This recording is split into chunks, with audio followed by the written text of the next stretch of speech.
Tamil cinema நேயர்களுக்கு வணக்கம். இன்னைக்கு நாம திரை விமர்சனத்தில் பார்க்க போகிற படம் தனுஷ் நடிப்பில் வெளிவந்திருக்க ராயன். தனுஷோட 50வது படமாக ராயன் வெளியாயிருக்கு. இந்த படத்தை பார்த்தீங்கன்னா தனுஷே எழுதி இயக்கியிருக்காரு. கலைநீத் மாதன் ப்ரொடியூஸ் பண்ணியிருக்காரு. இந்த படத்தில் பார்த்தீங்கன்னா தனுஷ், எஸ்.ஏ. சூர்யா, சந்தீப் கிருஷ்ணன், காளிதாஸ் ஜெயராம், செல்வராகவன், பிரகாஷ்ராஜ், தர்ஷா, அப்பர்ணா பாலமுரளி, வரலட்சுமி சரத்குமார், பருத்திவீரன் சரவணன் இவங்க எல்லாம் நடித்து நேற்று வெளிவந்த இந்த படம் எப்படி இருக்குன்னு பார்க்கலாம். இந்த படத்தோட கதைக்களம் என்னன்னு பார்க்கலாம். கிராமத்தில் சிறு வயதில் பார்த்தீங்கன்னா 3 அண்ணன் தம்பிங்க இருக்காங்க. அவங்களோட அம்மாவுக்கு அன்றைக்கி பிரசவ வலி. ஸோ அப்போ அந்த 3 பசங்களை மூத்த அண்ணன் கேட்குறாரு தம்பிங்களை பார்த்து, உங்களுக்கு தம்பி வேணுமா தங்கச்சி வேணுமான்னு.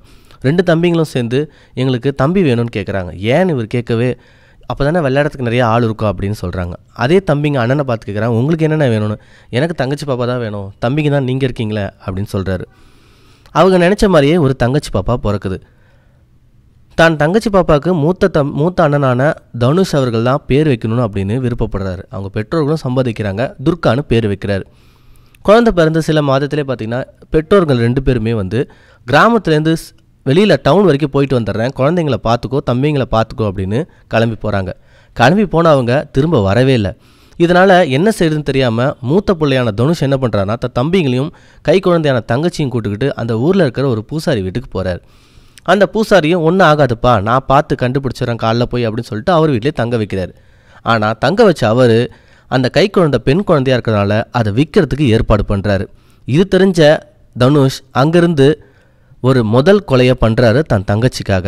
அங்கேருந்த பூசாரியை வெட்டிட்டு அங்கேருந்து ஒரு லாரியில் தப்பிச்சு சென்னை சேர்றாரு. அவர் சேர்ந்த இடம் தான் கோயம்பேடு. அங்கே தான் நம்ம செல்வராகவன் கடை நடத்திட்டு இருக்காரு. இவங்கள பார்த்தோன்னே செல்வராகவன் உதவியும் பண்ணுறாரு.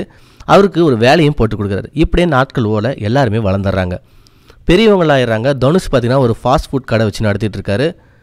தம்பி பார்த்திங்கன்னா கடைசி தம்பி காலேஜ் படிக்கிறான். நடு தம்பி குடிச்சிட்டு ரவுடித்தனம் பண்ணிட்டு ஊரில் சுற்றிட்டு இருக்கான். தங்கச்சி வீட்டை பார்த்துட்டு வீட்டிலே இருக்காங்க. இதுதான் இவங்களோட ஃபேமிலி.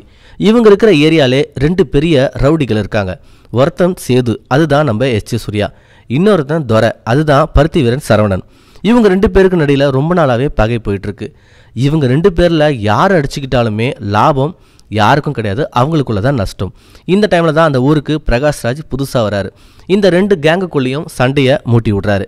இதில் எதர்ச்சியாக தனுஷோட குடும்பம் எப்படி போய் உள்ளே மாட்டினாங்க, அந்த கும்பல்கிட்ட தப்பிச்சு வெளியே வந்தாங்களா, தனுஷும் அவங்க தம்பிகளுக்கும் தங்கச்சிக்கும் என்ன ஆச்சு அப்படின்னு விறுவிறுப்பாக சொல்லியிருக்க படம் தான் ராயன். இந்த படத்தோட ஸ்க்ரீன் பிளே பக்காவாக டிசைன் பண்ணியிருக்காரு நம்ம தனுஷ் அவர்கள்.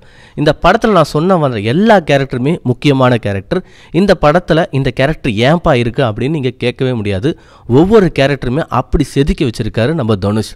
தனுஷோட நடிப்பை பற்றி நமக்கு தெரியும். அவரோட இயக்கத்தில் ஒரு பெஸ்ட்டான மூவினா ராயன் படத்தை சொல்லலாம். ராயன் இந்த படத்துக்கான டைட்டில் ஏன்னா அந்த 3 அண்ணன் தம்பிங்களும் பார்த்தீங்கன்னா காத்தவராயன், முத்துவேல் ராயன், மாணிக்க ராயன். ஸோ அதை தான் சுருக்கி ராயனாக வச்சுருக்காங்க. இன்டர்வல் பிளாக்கில் ஒரு ஃபைட் சீன் வரும், வேறு லெவலில் இருக்கும். 3 பேரும் இறங்கி ஒரு கேங்கையே காலி பண்ணுவாங்க. இப்படி படம் பூராவே பார்த்தீங்கன்னா கூஸ் பம்ப்ஸ் போகிற மாதிரி நிறைய காட்சிகள் இருக்குது. குறிப்பாக துர்கா ரிவெஞ்ச் எடுக்கிற சீன்லாம் உங்களுக்கு பயங்கரமாக கூஸ் பம்ப்ஸ் கொடுக்கும். துர்காவும் ரொம்ப நல்லாவே நடிச்சிருக்காங்க. நம்ம காளிதாஸ் அவர்களும் செம்மையாக பட்டையை கிளப்பி நடிச்சிருக்காரு.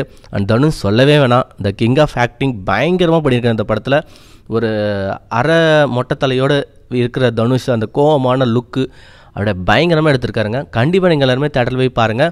என்னென்னா இந்த படம் பயங்கரமான ஆக்ஷன் காட்சிகள் இருக்குது. குழந்தைங்களை கூட்டு போகிறத தவிர்க்கலாம். ஏன்னா ரத்த தெறிக்க படம் முழுக்க சண்டை போடுறாங்க. அதுவும் தனுஷ் கையில் வச்சுக்கிற ஒரு டூல் பார்த்தீங்கன்னா சும்மா ஊசி ஏற்றுற மாதிரி ஏற்றி எல்லாரையும் சாவடிக்கிறாரு. வன்முறைகள் அதிகமாக இருக்கிறதுனால குழந்தைகளை தவிர்க்கலாம். பெரியவங்க எல்லாருமே பார்த்து கண்டிப்பாக என்ஜாய் பண்ண வேண்டிய படம்.